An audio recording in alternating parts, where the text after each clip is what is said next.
किसी गांव में शंकर नाम का एक कुर्मी किसान रहता था। सीधा साधा गरीब आदमी था।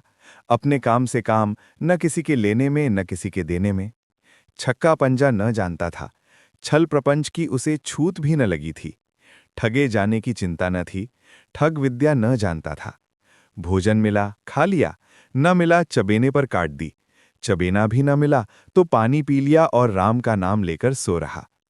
किंतु जब कोई अतिथि द्वार पर आ जाता था तो उसे इस निवृत्ति मार्ग का त्याग करना पड़ता था।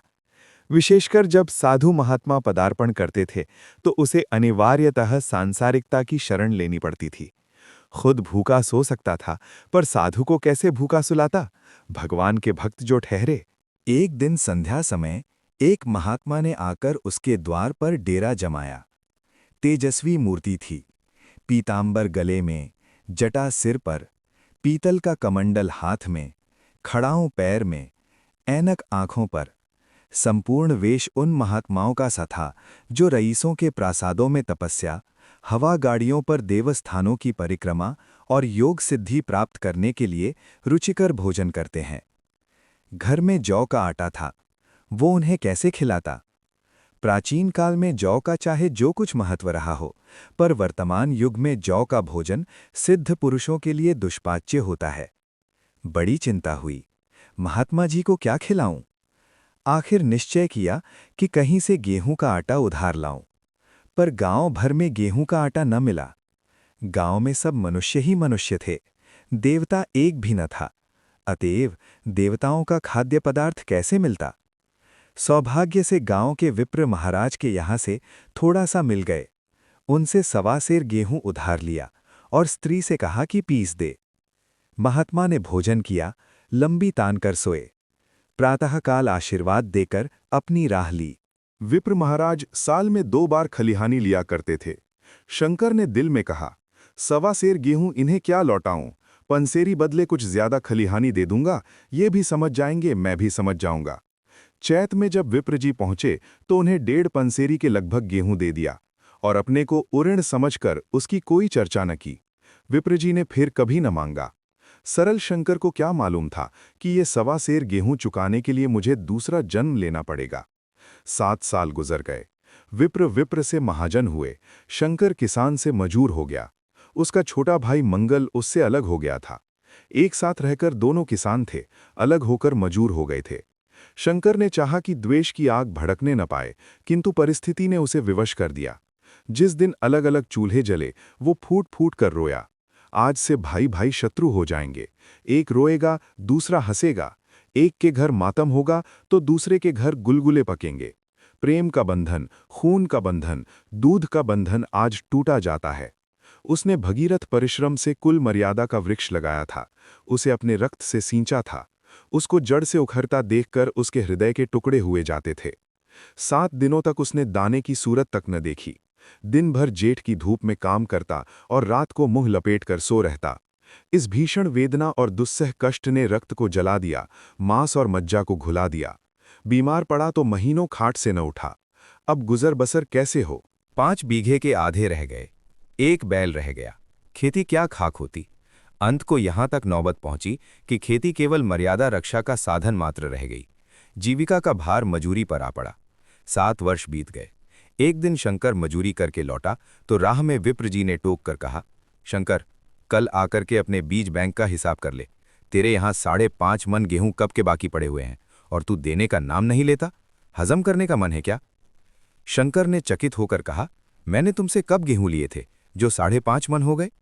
तुम भूलते हो, मेरे यहां किसी का छटांक भरना अनाज है, न 1 पैसा उधार। विप्र, इसी नियत का तो ये फल भोग रहे हो कि खाने को नहीं जुटता। ये कहकर विप्र जी ने उस 1.25 सेर गेहूं का जिक्र किया जो आज के 7 वर्ष पहले शंकर को दिए थे। शंकर सुनकर अवाक रह गया। ईश्वर, मैंने इन्हें कितनी बार खलिहानी दी, इन्होंने मेरा कौन सा काम किया? जब पोथी पत्र देखने, शायद सगुन विचारने द्वार पर आते थे, कुछ न कुछ दक्षिणा ले ही जाते थे। इतना स्वार्थ! 1.25 सेर अनाज को अंडे की भांति सेक कर आज ये पिशाच खड़ा कर दिया जो मुझे निगल जाएगा। इतने दिनों में एक बार भी कह देते तो मैं गेहूं तौल कर दे देता। क्या इसी नियत से चुप साथ बैठे रहे? बोला, महाराज, नाम लेकर तो मैंने उतना अनाज नहीं दिया, पर कई बार खलिहानों में सेर 2-2 सेर दिया है। अब आप आज 5.5 मन मांगते हैं, मैं कहाँ से दूंगा? शुरुआत। निर्मला एक सुंदर और सुशील युवती है, जिसकी सगाई एक अच्छे परिवार में होती है। लेकिन उसके पिता की अचानक मृत्यु के बाद दहेज न दे पाने के कारण वो रिश्ता टूट जाता है। अनमेल विवाह। निर्मला की मां उसकी शादी आनन फानन में मुंशी तोटाराम से कर देती है, जो उम्र में निर्मला के पिता के समान है और उनके पहले से 3 बेटे हैं। पारिवारिक तनाव। मुंशी तोताराम अपनी युवा पत्नी को लेकर असुरक्षित महसूस करते हैं। इसी शक के घेरे में वे अपने सबसे बड़े बेटे मनसाराम पर संदेह करने लगते हैं। मनसाराम, जो निर्मला को मां के समान सम्मान देता था, इस अपमान और ग्लानि के कारण बीमार पड़ जाता है और उसकी मृत्यु हो जाती है। पतन की शुरुआत। एक बेटे की मौत के बाद घर बिखरने लगता है, दूसरा बेटा घर छोड़कर भाग जाता है और तीसरे की भी दुखद मृत्यु हो जाती है। मुंशी जी अपनी गलती के एहसास में घर छोड़कर चले जाते हैं। अंत। निर्मला दर दर की ठोकरें खाने और गरीबी में जीने को मजबूर हो जाती है। अंत में अपनी छोटी बेटी को छोड़कर वो खुद भी दम तोड़ देती है। विप्र, लेखा जौ, बख्शीश 100। तुमने जो कुछ दिया होगा उसका कोई हिसाब नहीं। चाहे एक की जगह 4 पसेरी दे दो। तुम्हारे नाम बही ने 5.5 मन लिखा हुआ है, जिससे चाहे हिसाब लगवा लो। दे दो तो तुम्हारा नाम छेक दूं, नहीं तो और भी बढ़ता रहेगा। शंकर, पांडे, क्यों एक गरीब को सताते हो? मेरे खाने का ठिकाना नहीं, इतना गेहूं किसके घर से लाऊंगा? विप्र, जिसके घर से चाहे लाओ, मैं छटांग भर भी न छोड़ूंगा।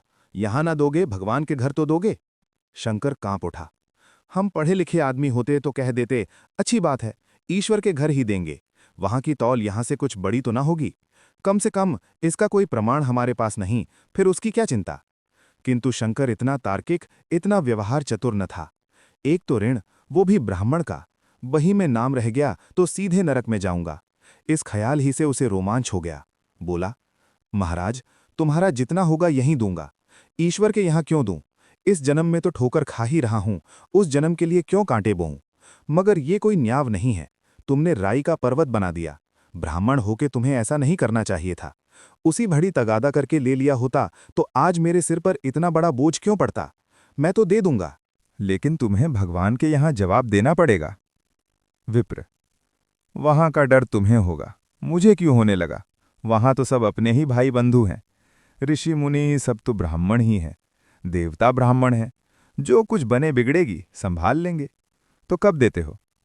शंकर, मेरे पास रखा तो है नहीं, किसी से मांग जांच कर लाऊंगा तभी न दूंगा। विप्र, मैं ये न मानूंगा। 7 साल हो गए, अब एक दिन का भी मुलाहिजा न करूंगा। गेहूं नहीं दे सकते तो दस्तावेज लिख दो। शंकर, मुझे तो देना है, चाहे गेहूं लो चाहे दस्तावेज लिखाओ। किस हिसाब से दाम रखोगे? विप्र, बाजार भाव 5 सेर का है, तुम्हें 5.25 सेर का काट दूंगा। शंकर, जब दे ही रहा हूं तो बाजार भाव काटूंगा, पाव भर छुड़ाकर दोषी क्यों बनूं? हिसाब लगाया तो गेहूं के दाम 60 रुपए हुए। 60 रुपए का दस्तावेज लिखा गया, 3 रुपए सैकड़े सूद। साल भर में न देने पर सूद की दर 2.5 रुपए सैकड़े। 8 आने का स्टैंप, 4 आने दस्तावेज की तहरीर शंकर को ऊपर से देनी पड़ी। पूछा, किसी से उधार लिए क्या? शंकर, नहीं महाराज, आपके असीस से अब की मजूरी अच्छी मिली। विप्र, लेकिन ये तो 60 रुपये ही हैं। शंकर, हाँ महाराज, इतने अभी ले लीजिए, बाकी मैं 2-3 महीने में दे दूंगा। मुझे उरिन कर दीजिए। विप्र, उरिन तो जब ही होगे जबकि मेरी कौड़ी कौड़ी चुका दोगे। जाकर मेरे 15 रुपए और लाओ। शंकर, महाराज, इतनी दया करो, अब सांझ की रोटियों का भी ठिकाना नहीं है। गांव में हूं तो कभी न कभी दे ही दूंगा। विप्र, मैं ये रोग नहीं पालता, न बहुत बातें करना जानता हूं। अगर मेरे पूरे रुपए न मिलेंगे तो आज से 3 रुपए सैकड़े का ब्याज लगेगा। अपने रुपए चाहे अपने घर में रखो, चाहे मेरे यहां छोड़ जाओ। शंकर, अच्छा, जितना लाया हूं उतना रख लीजिए, मैं जाता हूं, कहीं से 15 रुपए और लाने की फिक्र करता हूं। शंकर ने सारा गांव छान मारा, मगर किसी ने रुपए न दिए। इसलिए नहीं कि उसका विश्वास न था या किसी के पास रुपए न थे, बल्कि इसलिए कि पंडित जी के शिकार को छेड़ने की किसी की हिम्मत न थी। क्रिया के पश्चात प्रतिक्रिया नैसर्गिक नियम है। शंकर साल भर तक तपस्या करने पर भी जब ऋण से मुक्त होने में सफल न हो सका तो उसका संयम निराशा के रूप में परिणत हो गया। उसने समझ लिया कि जब इतना कष्ट सहने पर भी साल भर में 60 रुपए से अधिक न जमा कर सका तो अब और कौन सा उपाय है जिसके द्वारा इसके दूने रुपए जमा हों। जब सिर पर ऋण का बोझ ही लादना है तो क्या मन भर का और क्या सवा मन का।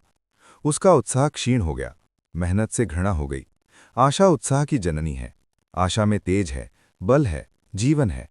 आशा ही संसार की संचालक शक्ति है। शंकर आशाहीन होकर उदासीन हो गया। वो जरूरतें जिनको उसने साल भर तक टाल रखा था अब द्वार पर खड़ी होने वाली भिखारिणियां न थीं, बल्कि छाती पर सवार होने वाली पिशाचिनियां थीं, जो अपनी भेंट लिए बिना जान नहीं छोड़तीं। कपड़ों में चकत्तियों के लगने की भी एक सीमा होती है। अब शंकर को चिट्ठा मिलता तो वो रुपए जमा न करता। कभी कपड़े लाता, कभी खाने की कोई वस्तु। जहां पहले तंबाकू ही पिया करता था वहां अब गांजे और चरस का चस्का भी लगा। उसे अब रुपए अदा करने की कोई चिंता न थी, मानो उसके ऊपर किसी का एक पैसा भी नहीं आता। पहले जूड़ी चढ़ी होती थी पर वो काम करने अवश्य जाता था। अब काम पर न जाने के लिए बहाना खोजा करता। इस भांति 3 वर्ष निकल गए। विप्रजी महाराज ने एक बार भी तकाजा न किया। वो चतुर शिकारी की भांति अचूक निशाना लगाना चाहते थे। पहले से शिकार को चौंकाना उनकी नीति के विरुद्ध था। एक दिन पंडित जी ने शंकर को बुलाकर हिसाब दिखाया। 60 रुपए जो जमा थे वो मिन्हा करने पर अब भी शंकर के जिम्मे 120 रुपए निकले। शंकर, इतने रुपए तो उसी जन्म में दूंगा, इस जन्म में नहीं हो सकते। विप्र, मैं इसी जन्म में लूंगा। मूल न सही सूद तो देना ही पड़ेगा। शंकर, एक बैल है वो ले लीजिए और मेरे पास रखा क्या है। विप्र, मुझे बैल बधिया लेकर क्या करना है, मुझे देने को तुम्हारे पास बहुत कुछ है। शंकर, और क्या है महाराज, कुछ है, तुम तो हो, आखिर तुम भी कहीं मजदूरी करने जाते ही हो, मुझे भी खेती के लिए मजूर रखना ही पड़ता है।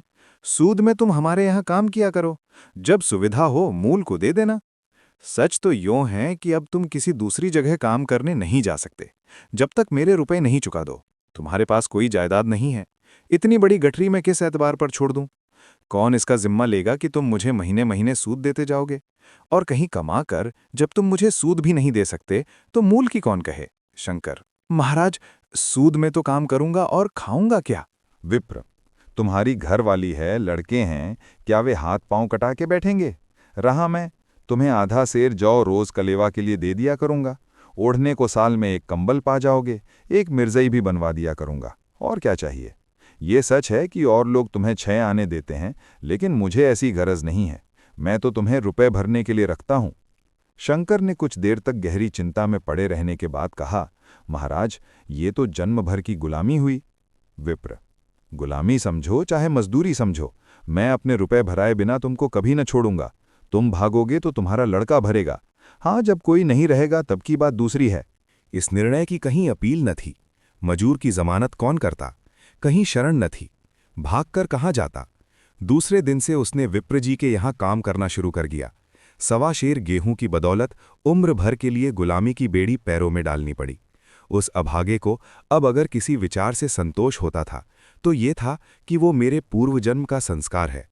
स्त्री को वे काम करने पड़ते थे जो उसने कभी न किए थे।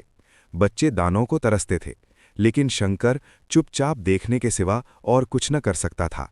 वे गेहूं के दाने किसी देवता के शाप की भांति यावत जीवन उसके सिर से न उतरे। शंकर ने विप्र जी के यहाँ 20 वर्ष तक गुलामी करने के बाद इस दुस्सार संसार से प्रस्थान किया। 120 रुपए अभी तक उसके सिर पर सवार। पंडित जी ने उस गरीब को ईश्वर के दरबार में कष्ट देना उचित न समझा। इतने अन्यायी, इतने निर्दयी न थे। उसके जवान बेटे की गर्दन पकड़ी। आज तक वो विप्र जी के यहाँ काम करता है। उसका उद्धार कब होगा? होगा भी या नहीं, ईश्वर ही जाने। पाठक, इस वृत्तांत को कपोल कल्पित न समझिए, ये सत्य घटना है। ऐसे शंकरों और ऐसे विप्रों से दुनिया खाली नहीं है। इस निर्णय की कहीं अपील न थी। मजूर की जमानत कौन करता? कहीं शरण न थी। भागकर कहाँ जाता? दूसरे दिन से उसने विप्र जी के यहाँ काम करना शुरू कर दिया। 1.25 शेर गेहूं की बदौलत उम्र भर के लिए गुलामी की बेड़ी पैरों में डालनी पड़ी। उस अभागे को अब अगर किसी विचार से संतोष होता था तो ये था कि वो मेरे पूर्वजन्म का संस्कार है। स्त्री को वे काम करने पड़ते थे जो उसने कभी न किए थे। बच्चे दानों को तरसते थे, लेकिन शंकर चुपचाप देखने के सिवा और कुछ न कर सकता था। वे गेहूं के दाने किसी देवता के शाप की भांति यावत जीवन उसके सिर से न उतरे। शंकर ने विप्र जी के यहाँ 20 वर्ष तक गुलामी करने के बाद इस दुस्सार संसार से प्रस्थान किया। 120 रुपये अभी तक उसके सिर पर सवार। पंडित जी ने उस गरीब को ईश्वर के दरबार में कष्ट देना उचित न समझा। इतने अन्यायी, इतने निर्दयी न थे। उसके जवान बेटे की गर्दन पकड़ी। आज तक वो विप्र जी के यहाँ काम करता है। उसका उद्धार कब होगा भी या नहीं, ईश्वर ही जाने। पाठक, इस वृत्तांत को कपोल कल्पित न समझिए। ये सत्य घटना है। ऐसे शंकरों और ऐसे विप्रों से दुनिया खाली नहीं है।